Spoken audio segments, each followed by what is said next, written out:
In this video series, I'm going to be explaining the main points made in the book Decisive by Chip and Dan Heath. Now, normally I share 3 lessons that I learned from books that I'm reading. In this series, I'll be doing something a little bit differently. This will be more of a deep dive. And so this video series, I'll be covering the major points made throughout the book, and accompanying it is a long write-up, which I've linked to in the description down below. And that write-up has a number of resources. So it has PDFs made available by the authors, it's got videos, podcast interviews by the authors, things of that nature. But I've also written out a summary of the main points and also given additional resources beyond that so you can go to learn about these concepts more in detail. So it helps to go through that written guide along with these videos. Now, Decisive is a book about basically how to make better decisions. That doesn't sound like a whole lot, but decision making, if not, it's perhaps the most important skill that any leader can have, but it's also a very underrated skill. See, decisions shape the trajectory of an organization. So if you make the right decision, obviously you go down the right path. If you make a wrong decision, it might take a long time to recover. Now, the mistakes that most people fall into is they're either unable to make a decision, and so they want to build consensus, they want to take a long time, they want to think about it, in which case sometimes you lose the opportunity cost of that decision, or they'll give in to their emotions and short-term biases. Think about buying a house and how emotion takes over. Now, in this video, I'm going to be sharing a story that the authors of the book sent out on their email newsletters. Actually, a story that was left on the cutting room floor. It didn't make it into the book.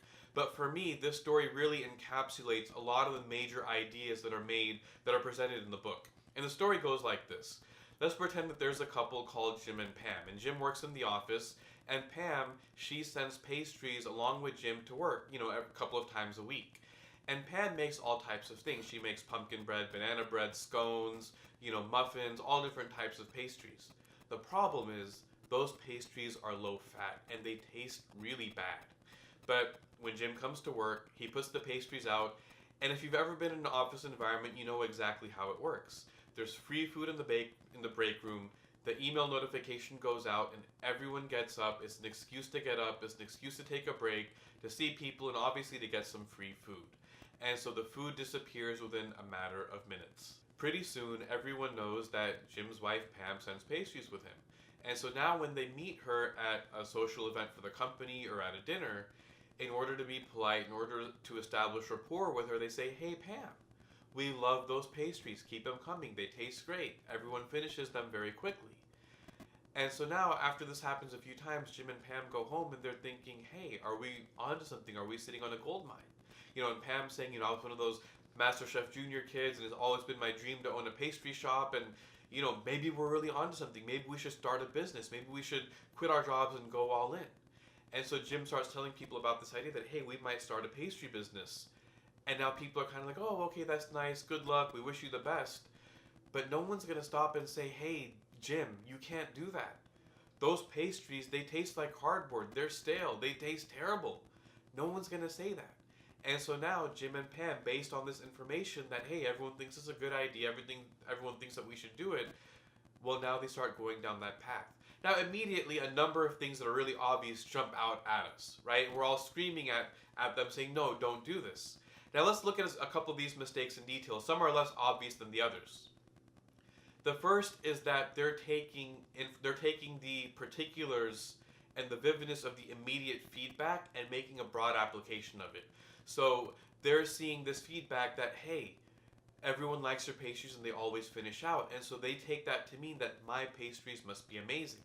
But if they were to zoom out and look at the bigger picture, they would see, well, that actually there's a pattern here. Anytime that there's free food in the office, it finishes out. It doesn't matter if it tastes bad. It doesn't matter if it's stale. It doesn't matter if it tastes disgusting. Anytime there's free food in the break room, it finishes. So they don't see themselves as part of that pattern. They see this feedback as validating, well, my pastries are amazing. The other thing that they failed to do was to actually validate and get feedback. And so it's one thing for people to say, "Hey, those taste great." It may have been another thing to come and say, "Okay, we're selling these for $2 each." And now they can do a little bit of market research and just validate. Are people actually buying it? Is the market reacting the way that we thought that it would? If it is, then maybe we can take a step further, but if not, we need to go back to the drawing board. Another thing that they failed to do was to understand their role, understand what their true question or their true issue. They're framing this as a should we open a pastry shop or not? And if my pastries are good, then I should do a good job. But what they failed to do was to understand, okay, how many people have made the jump from maybe a passion project into a full-time business, and what steps did it take to get there? If we do open a small business, what are the things that we're not taking into account? How many restaurants, for example, open up in a good location but fail? Do we know how to scout a commercial location? Do we know the legalities involved with it? Do we know how much the rent should be? And once we even do all that, have we really understood the food business? Do we know how much inventory is going to cost? Do you know how much equipment is going to cost? Do we know how much payroll and overhead is going to be and how to calculate all that? Do we know what our food margins need to be in order to turn a profit? Do we know how long we're supposed to wait before we turn a profit? There's a whole number of issues that they might not be taking into account because, hey, my pastries are good, this is what I've dreamt about, and that's just what I want to do. One thing that they could do, and now I'm not saying that, one thing that might happen is we'll say, well, okay, we look at all this feedback and say, okay, well, maybe we should stop. Maybe we should pull back. And it's always kind of one extreme or the other, that either we look at all these issues and say, okay, well, forget it, that's too much to figure out, or we want to go all in. And one of the things that happens is that it's kind of the narrative and the stories that we share, particularly in modern times. And so we always popularize that story of the person that had that dream since they were a child of opening a pastry shop, and they put all their savings into it, they maxed out their credit cards, they took out their loans, and they made it. They followed their dreams, they followed their passion, they did all that. And we hear those stories and we think, well, we can do it too. But we don't seek out disconfirming information, and that's a huge problem, especially in the time of the internet where we only highlight success stories. Have we sought out the stories of the people that went down that same path but then ended up bankrupt, that failed, that didn't make it? Those aren't fun stories to share, but they have very relevant lessons that would be very pertinent in making this decision. Well, now, okay, so are we supposed to go all in? Do we go all out? How do we figure that out? And that's where you have to have another element, which is to say, okay, let's set a tripwire. And we'll cover that in a later video in more detail. But basically, let's set an experiment for ourselves. How much money can we reasonably invest? So they could have asked themselves, okay, what can we put in that's not going to negatively impact us too much? So they might say, okay, we can put in $2,500 and it's not going to negatively impact our lives if we lose all of it.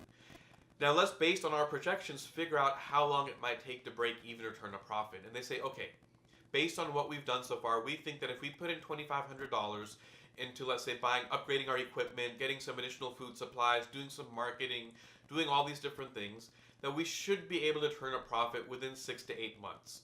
And so they say, okay, let's give ourselves leeway. Let's set a reminder on our calendar to come back after 8 months and see.